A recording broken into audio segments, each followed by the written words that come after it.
Emily Foster was alone in her apartment when the phone rang. It was late, too late for anyone to be calling. She frowned, glancing at the clock. 11:47 p.m. Her phone vibrated against the coffee table, the screen lighting up with an unknown number. She hesitated. It could be a scam call, a wrong number, or something equally unimportant. But something about it felt off. The number looked familiar, almost like... She swallowed hard, her heart picking up pace. It looked like his number. No, that was impossible. She had deleted it months ago, because her brother was dead. Her fingers trembled as she reached for the phone. The ringing seemed louder now, insistent, urgent. Finally, she answered. Hello? For a moment, there was only static, a faint crackling noise. Then, a voice, soft, distorted, but unmistakable. Emily? Her stomach dropped. She knew that voice. She knew it better than her own. Matt! Silence. Her breath hitched.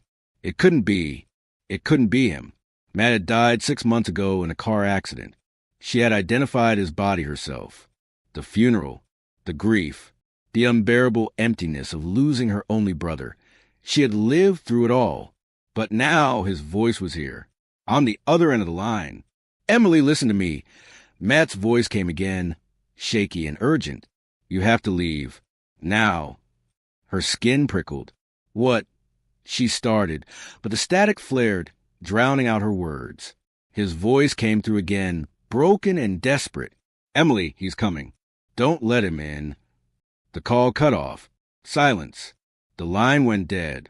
Emily stared at her phone, her pulse hammering in her ears. What the hell had just happened? She tried to call the number back. Disconnected. A cold shiver ran down her spine. Had she imagined it? Had the grief finally cracked something inside her? Her thoughts were racing, trying to make sense of what she had just heard. Then, a knock at the door. A single, deliberate knock. Emily froze. The air in her apartment suddenly felt too thick, too heavy.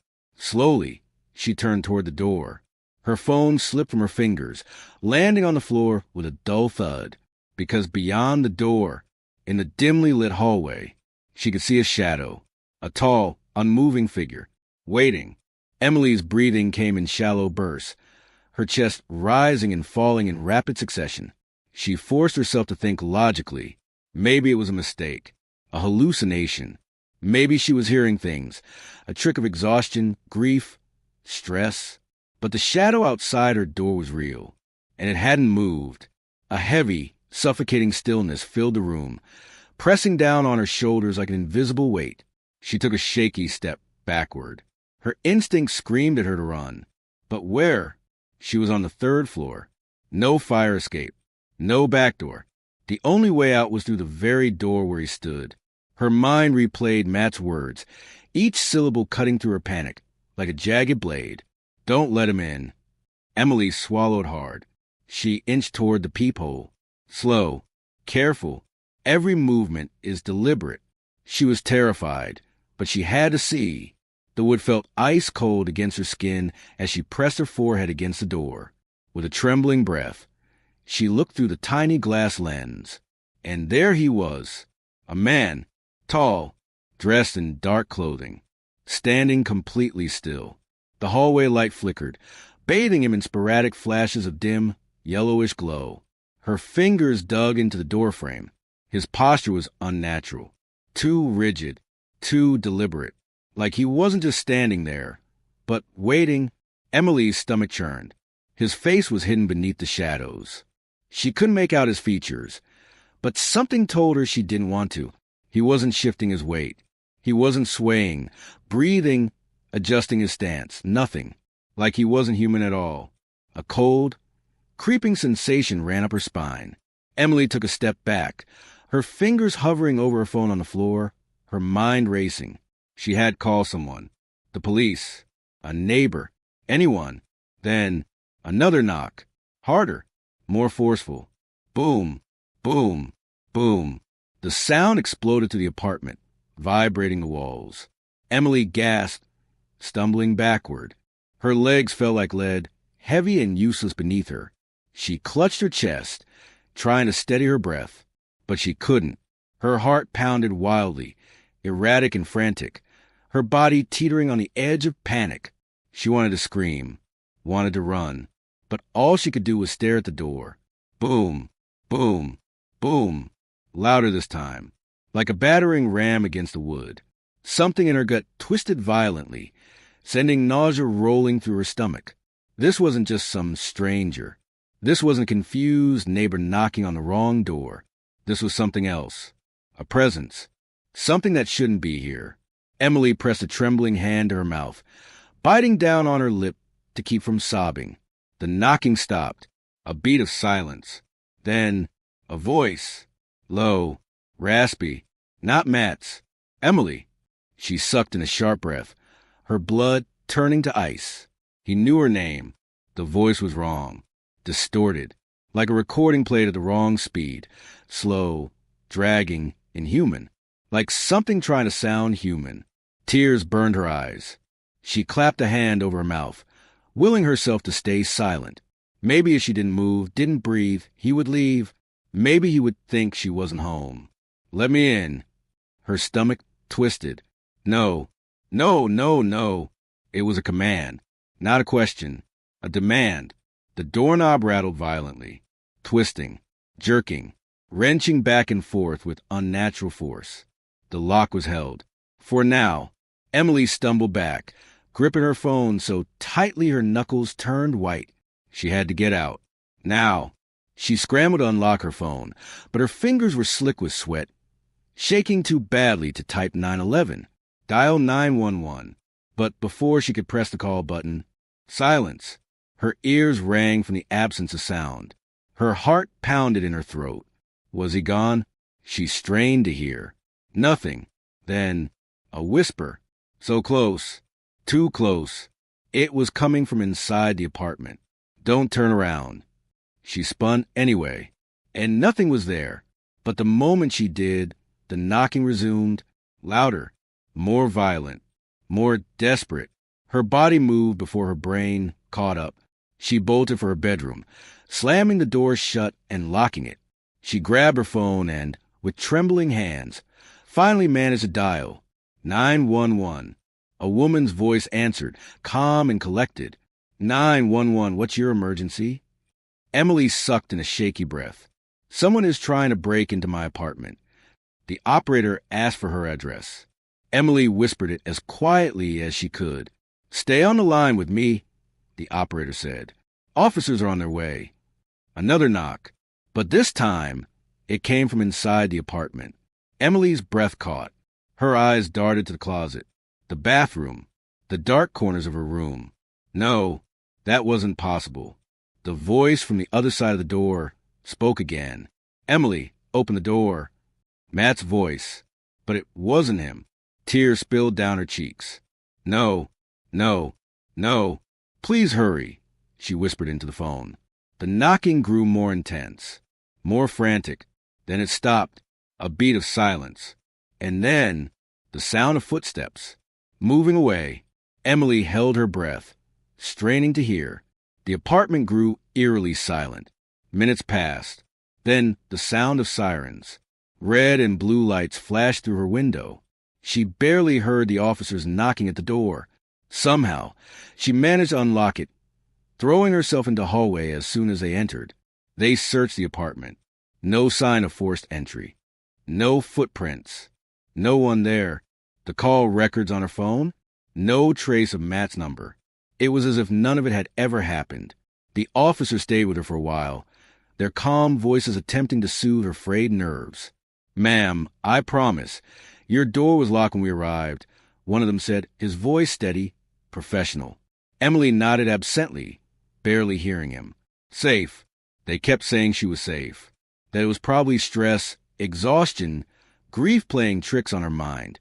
Maybe they were right. Maybe she had imagined the voice, the whispers. Maybe she had imagined the way the air in her apartment had felt charged, thick, suffocating. But deep down, she knew the truth. Something had been here, and something was still watching. As the officers prepared to leave, one of them lingered by the doorway. Ma'am, he said, his brow furrowed. Are you absolutely sure you didn't let anyone in? Emily's stomach turned. Her lips parted, but no sound came out. Why would he ask that?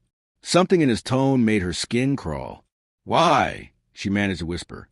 The officer hesitated, then took a small step aside. And that's when she saw it. Her breath hitched. Carved in the wood of her front door, deep, jagged letters that hadn't been there before. A message. See you soon. The room seemed to tilt. The floor felt unsteady beneath her feet. Her throat closed up, her pulse hammering in her ears. She could still feel it. That presence. That wrongness. Like something was still there, lurking just out of sight, waiting. The officer said something else, but Emily didn't hear him. She couldn't move, couldn't breathe. Her vision tunneled, narrowing on the words, the sharp, uneven cuts in the wood. Someone had done this. Something had done this. Somewhere, in the distance, a phone rang. Shrill, piercing. Emily flinched. Her phone was still on the table, screen dark. The ringing wasn't coming from her apartment. It was coming from somewhere else. It rang, and rang. The officers didn't seem to notice. She swallowed hard, her fingers curling into fists. The phone kept ringing. Her mind screamed at her to answer. But this time, she didn't. The night air was crisp, carrying the scent of damp earth, rotting leaves, and something metallic, something Jason couldn't quite place. The towering silhouette of Black Hollow Asylum loomed against the moonlit sky, its jagged roof cutting into the darkness like a row of broken teeth. The structure had been abandoned for decades, yet it stood defiant against time, its presence heavy, almost suffocating. The asylum's windows were shattered, their broken edges catching the faint glow of the moon like shards of glass in an open wound. Vines twisted up the crumbling brickwork, clawing at the structure as if trying to drag it back into the earth. The building itself seemed to breathe, the cool night air whistling through its hollow corridors, creating an eerie, whispering sound that sent shivers down Jason's spine. The heavy iron gates groaned as Jason pushed them open, their rusted hinges shrieking like something alive. A chill ran down his back. He told himself it was just the cold, but deep down, he knew better. Something was watching them. This place is cursed, Jason muttered, tightening his grip on the camera. His voice sounded small against the vast emptiness that surrounded them. Emily rolled her eyes, adjusting the strap of her backpack. Every haunted place is cursed. That's why we're here. Max, their sound technician, let out a nervous chuckle, though it lacked any real humor. His fingers fidgeted with the EVP recorder in his hands, knuckles white. Yeah, but most haunted places don't have a documented history of 37 patient deaths, a missing doctor, and an entire wing that burned down mysteriously. Jason exhaled, his breath visible in the cold night air. Look, we've been to a lot of places. This is no different. We go in, we set up, and we record. If we get something, great. If not, we move on. Silence. The others didn't answer, because they felt it too. This place wasn't just haunted. It was alive. Jason glanced at the main entrance, its massive double doors still intact despite years of neglect.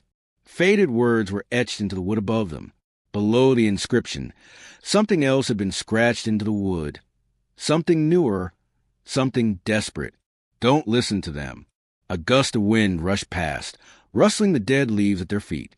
Jason felt a pressure in his chest, an invisible weight settling over him. His instinct screamed at him to turn back. Instead, he adjusted his camera strap and took the first step forward. The asylum stood silent, waiting. The massive wooden doors groaned as Jason pushed them open, their rusted hinges screeching in protest. A gust of stale air rushed out, carrying with it the scent of decay, dust, and something foul, something that didn't belong to the living. The beam of their flashlights cut through the thick darkness, illuminating peeling wallpaper, rusted gurneys, and splintered furniture. The walls were covered in faded medical posters, their edges curled with age, their once bright images of human anatomy now smeared with grime. Yellowed patient files lay scattered across the floor, some half open, filled with scribbled notes in handwriting that had long since faded. Jason stepped forward cautiously, his boots crunching on broken glass and brittle paper. The heavy silence of the asylum pressed down on them like a suffocating blanket. Jesus, Max muttered, sweeping his flashlight over the room. It's like they just left. Emily, always a skeptic, let out a short breath. Well, the place was shut down in 1968. If you had a reputation for mistreating patients and a mysterious fire, you'd leave in a hurry too. Max swallowed hard. Still, it's like the air is watching us.